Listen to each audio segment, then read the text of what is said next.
आइए रुक करते हैं देश विदेश की कुछ खास अपडेट्स की ओर। सब्र का बांध टूटा। बांग्लादेश के चटगांव में जुटे 7 लाख हिंदू। जय श्री राम के गोश्त से कांपे इस्लामिक कट्टरपंथी। बांग्लादेश में शेख हसीना सरकार के तख्ता पलट के बाद इस्लामिक कट्टरपंथियों का अत्याचार से रहे हिंदू अब सड़क पर उतर आए हैं। उनके सब्र का बांध टूट गया है। शनिवार को बांग्लादेश के चटगांव में करीब 7 लाख हिंदू जुटे और उन्होंने अपना विरोध दर्ज कराया। इस दौरान अल्पसंख्यक हिंदुओं ने अपनी सुरक्षा और देश में बराबरी का अधिकार दिए जाने की मांग की। इतनी बड़ी संख्या में हिंदुओं के जुटने से चटगांव पुलिस प्रशासन और बांग्लादेशी सेना के हाथ पांव फूल गए। प्रदर्शन के दौरान हिंदुओं की जय श्री राम के जयघोष से इस्लामिक कट्टरपंथी भी सहम उठे। महाराष्ट्र चुनाव में सपा लेगी एंट्री। शिवपाल से की चर्चा। 2024 के लोकसभा चुनाव में शानदार प्रदर्शन के बाद समाजवादी पार्टी महाराष्ट्र विधानसभा चुनाव में उतरने जा रही है। रविवार को शिवपाल सिंह यादव के आवास पर महाराष्ट्र के सपा प्रतिनिधिमंडल की बैठक हुई। इसमें महाराष्ट्र में पार्टी को मजबूत करने की रणनीतियों पर चर्चा की गई। अखिलेश यादव ने हाल ही में महाराष्ट्र का दौरा किया था और केरल में भी पार्टी का विस्तार करने की योजना बनाई है। हरियाणा के मुखिया हिसाब मांगना भी जानते हैं और देना भी, बोले दीपेंद्र।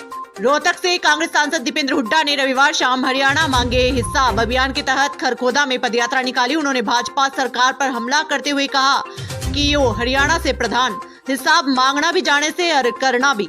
उन्होंने आरोप लगाया कि भाजपा सरकार ने खिलाड़ियों के साथ दोगला व्यवहार किया है। प्रदेश में सबसे ज्यादा महंगाई, बेरोजगारी, नशा और अपराध है।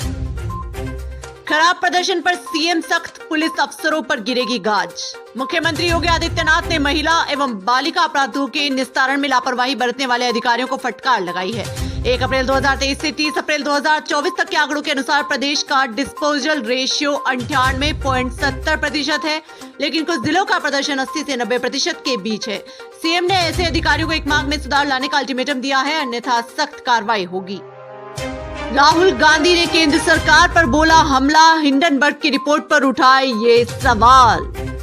हिंडनबर्ग रिसर्च की रिपोर्ट को लेकर विपक्ष के नेता राहुल गांधी ने केंद्र सरकार पर सवाल उठाए हैं। उन्होंने कहा कि देश भर के ईमानदार निवेशक पूछ रहे हैं कि सेबी के अध्यक्ष माधवी बुच ने अभी तक इस्तीफा क्यों नहीं दिया। अगर निवेशक अपनी मेहनत की कमाई खो देते हैं तो इसके लिए कौन जिम्मेदार होगा? पीएम मोदी, सेबी या फिर अध्यक्ष या गौतम अडानी? क्या एससी इस मामले की फिर से स्वतः संज्ञान लेकर जांच करेगा? महाराष्ट्र चुनाव सीट बंटवारे पर फडणवीस लेंगे फैसला।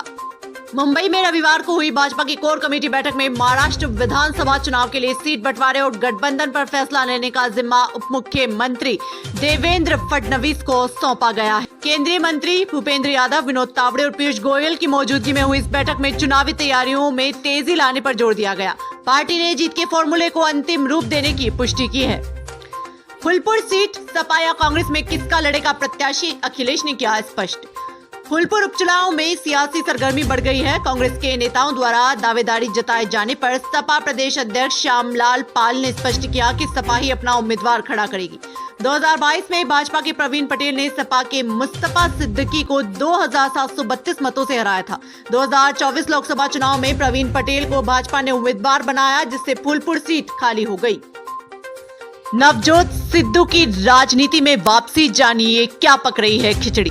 पंजाब कांग्रेस के पूर्व अध्यक्ष नवजोत सिंह सिद्धू एक बार फिर अपने सोशल मीडिया अकाउंट पर राजनेता के तौर पर सक्रिय हो रहे हैं। उन्होंने अपने सोशल मीडिया अकाउंट एक्स पर एक नया वीडियो अपलोड किया है, जिसमें उन्होंने कहा कि चाहे शतरंज का मंत्री हो या इंसान का जमीर, अगर गिर गया तो खेल खत्म। 11 अगस्त को सिद्धू 3 बार के विधायक सुरजीत धीमान के घर दिड़बा पहुंचे थे। पूजा खेड़कर की गिरफ्तारी पर लगी रोक, फर्जी डॉक्यूमेंट के जरिए आईएएस बनने का है आरोप। पूजा खेड़कर को दिल्ली हाईकोर्ट से बड़ी राहत मिली है। अदालत ने अगली सुनवाई तक उनकी गिरफ्तारी पर रोक लगा दी है। अदालत ने कहा है कि वह सिस्टम में शामिल नहीं है जो छेड़छाड़ कर सके। अदालत चाहती है कि यूपीएससी भी मामले में एक पक्षकार बने। अब मामले की अगली सुनवाई 21 अगस्त को होगी। आपको बता दें कि पूजा खेड़कर पर फर्जी डॉक्यूमेंट्स के जरिए आईएएस का पद हासिल करने का आरोप है। राहुल गांधी की बड़ी मुश्किलें, ईडी ने भेजा समन। ईडी जल्द ही नेशनल हेराल्ड मामले में मनी लॉन्ड्रिंग जांच के सिलसिले में राहुल गांधी को तलब कर सकती है। एजेंसी ने पहले ही इस मामले में 751 करोड़ रुपए की संपत्ति जब्त कर ली है। जून 2022 में ईडी ने राहुल गांधी से 4 बैठकों में करीब 40 घंटे तक पूछताछ की थी। एजेंसी ने young Indian private limited Y के दैनिक कामकाज में उनकी भूमिका के बारे में पूछताछ की थी। देश दुनिया की तमाम बड़ी खबरों से जुड़े रहने के लिए देखते रहिए पीटीवी हिंदुस्तान। यदि आपने अभी तक आपका अपना YouTube channel PTV Hindustan subscribe नहीं किया है तो अभी सब्सक्राइब कर लें, बेल आइकन जरूर दबा दें।